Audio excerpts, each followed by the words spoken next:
Hello दोस्तों, मेरा नाम है मनोज और स्वागत है आपका फिल्मी एक्सप्लेनर के नेक्स्ट एपिसोड में। हाजिर हूँ मैं आपके सामने एक नई मूवी का एक्सप्लेनेशन लेकर। इस मूवी का नाम है द बेबी सीटर। ये मूवी नेटफ्लिक्स पर 2017 में रिलीज की गई थी। इस मूवी को IMDb पर 6.3 की रेटिंग दी गई है, जो कि अच्छी है। तो चलिए बिना टाइम वेस्ट करे इस मूवी का एक्सप्लेनेशन स्टार्ट करते हैं।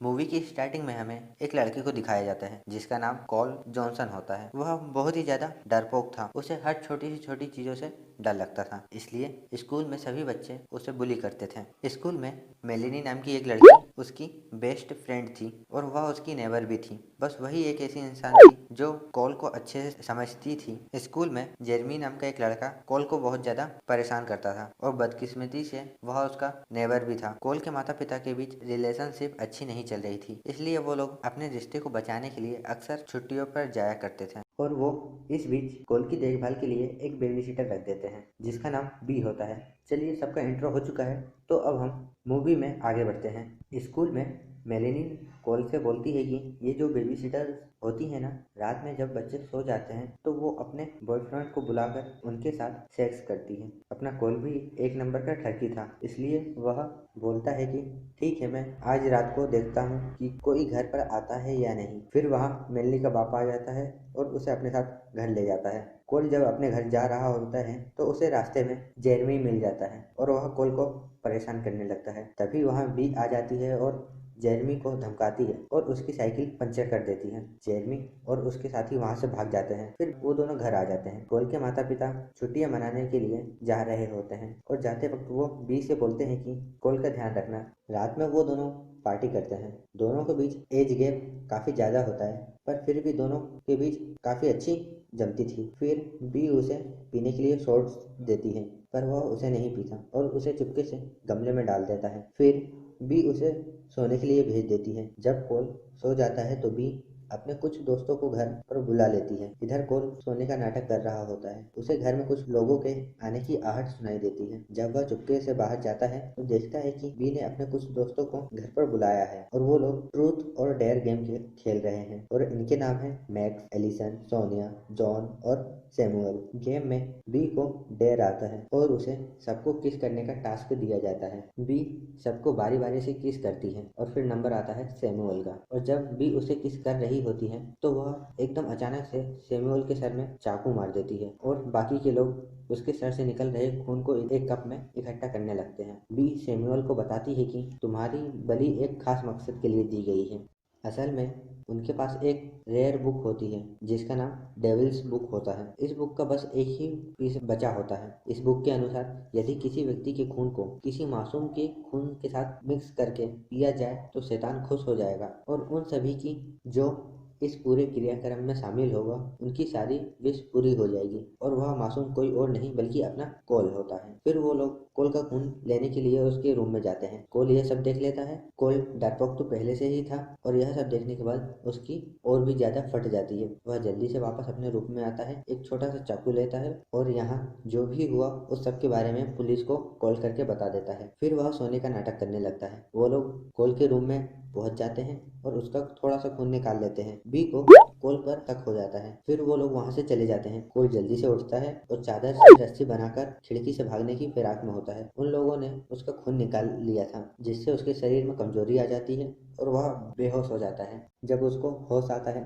तो वह खुद को उन लोगों के सामने एक कुर्सी पर बंधा हुआ पाता है। फिर बी उससे पूछती है कि तुमने क्या देखा। तब कोल एकदम मासूम बनने की कोशिश करता है। वह यह दिखाना चाहता था कि उसने कुछ भी नहीं देखा, पर वो लोग नहीं मानते। तभी वहाँ पुलिस आ जाती है और पुलिस वाले सैमुअल की डेड बॉडी देख लेते हैं और वो उनसे हाथ ऊपर करने के लिए बोलते हैं। मैक्स के हाथ में एक सरिया होता है और वह वही सरिया फेंककर एक पुलिस वाले की आंख फोड़ देता है और फिर उस सरिये को इस प्रकार निकालता है कि जिससे उस पुलिस वाले का पूरा सर फट जाता है। दूसरे पुलिस वाले को बी गर्दन काटकर मार देती है। इस हाथापाई में एक पुलिस वाले के हाथ से गोली चल जाती है और वह गोली सीधे एलिसन को लगती है, पर वह मरती नहीं है। इस अफरा तफरी के माहौल में कोल को मौका मिल जाता है और वह चाकू से रस्सी काट कर अपने कमरे की तरफ भागता है। जॉन उसके पीछे जाता है और वह उसे पकड़ने ही वाला होता है कि तभी कोल उसे धक्का दे देता है जिससे जॉन का पैर स्लिप हो जाता है और वह अनबैलेंस होकर नीचे गिरने लगता है। नीचे एक ट्रॉफी रखी होती है। जॉन सीधे ट्रॉफी पर गिरता है और वह ट्रॉफी जॉन की गर्दन में घुस जाती है जिससे उसकी मौत हो जाती है। और फिर कोल खिड़की से कूदकर घर से बाहर आकर गैरेज में चला जाता है और वहां से कुछ सामान उठाता है जैसे लाइटर, रॉकेट, और फिर छुपने के लिए घर के नीचे बने बेसमेंट में चला जाता है। सोनिया उसे ढूंढते ढूंढते वहां तक पहुंच जाती है और वह उसे चाकू से मारने ही वाली होती है कि तभी कोल उस पर रॉकेट चला देता है, पर वह रॉकेट मिस कर जाता है और सोनिया बच जाती है। वह दोबारा कोल पर हमला करने ही वाली होती है कि तभी उसका हाथ माउस ट्रैप में फंस जाता है और कोल वहां से बाहर आकर बेसमेंट की जाली अच्छी तरह से पैक कर देता है और उस जाली पर कोई केमिकल स्प्रे कर देता है। अंदर वह रॉकेट जल रहा होता है और जैसे ही वह रॉकेट फटता है उसकी चिंगारी उस केमिकल के संपर्क में आती है जिससे वहां एक बहुत बड़ा ब्लास्ट होता है और सोनिया की मौत हो जाती है। उस धमाके की आवाज सुनकर मैक्स वहां पहुंच जाता है। कोल उसे देखकर भागने लगता है पर मैक्स कोल को पकड़ लेता है। तभी उन्हें किसी चीज की आवाज सुनाई देती है। जब वो देखते हैं तो वहाँ जेरेमी होता है और वह कोल के घर पर अंडे फेंक रहा होता है। मैक्स कोल से बोलता है कि यह वही लड़का है ना जो तुझे स्कूल में काफी परेशान करता है। तब कोल बोलता है हाँ। तो फिर मैक्स बोलता है अपन अपना हिसाब किताब बाद में करेंगे, पहले जा तू इसे सबक सिखा कर आ। कोल उसके पास जाता है और उसे अपने साथ हो रही सारी घटना के बारे में बताने की कोशिश करता है पर जेरेमी उसकी बात पर ध्यान नहीं देता और उसके सर पर अंडा फोड़कर वहां से चला जाता है।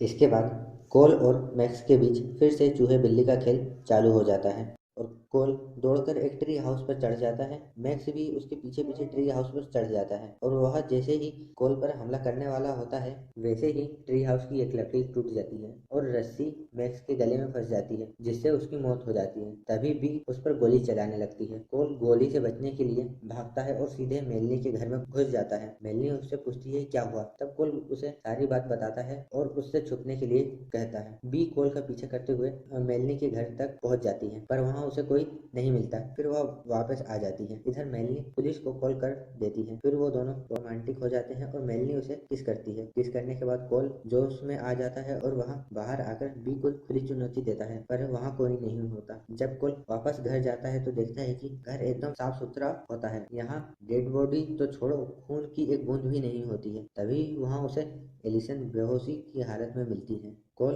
उसके पास जाता है। तभी अचानक एलिसन होश में आ जाती है और उस पर हमला करने लगती है। वह कोल को मारने ही वाली होती है कि तभी पीछे से बी गोली चलाकर एलिसन का सर उड़ा देती है और अब वह कोल को मारने के लिए आगे बढ़ती है। कोल बड़ी ही चतुराई से डेविल्स बुक को उठा लेता है और उसे जलाने की धमकी देता है। बी घबरा जाती है क्योंकि वह आखिरी बुक थी। बी उससे कहती है कि अगर तुम मुझे यह बुक वापस दे दोगे तो मैं तुम्हें नहीं मारूंगी और पुलिस से यहाँ हुई मौतों के बारे में हम कहेंगे कि ये सब हत्यारे थे, हमने इन्हें सेल्फ डिफेंस में मारा है। फिर मैं यहाँ से हमेशा के लिए चली जाऊंगी। पर अपना कोल उसकी बातों पर ध्यान नहीं देता और वह यह सब समझ जाता है कि बी झूठ बोल रही है, इसलिए वह उस बुक को जलाकर वहां से भाग जाता है और मेलेनी की डेड की कार चुरा लेता है। इधर बी उस बुक में लगी आग को बुझा रही होती है। कोल कार को बहुत तेजी से लाता है और सीधे अपने घर में घुसा देता है। बी कार के नीचे दब जाती है जिससे उसकी मौत हो जाती है। तभी वहाँ पुलिस और उसके माता पिता आ जाते हैं। कोल अपने माँ बाप से बोलता है कि अब मुझे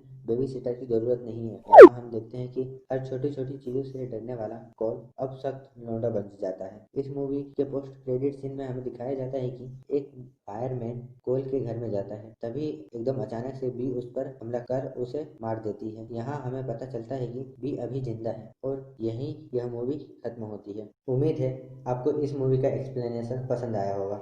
अगर आपको यह वीडियो पसंद आया है तो इसे लाइक और शेयर जरूर करें और हमारे चैनल को सब्सक्राइब करना ना भूलें। अगर इस वीडियो के बारे में कोई सुझाव या प्रश्न हो तो हमें कमेंट बॉक्स में जरूर बताएं। मिलते हैं नेक्स्ट वीडियो में, तब तक के लिए धन्यवाद।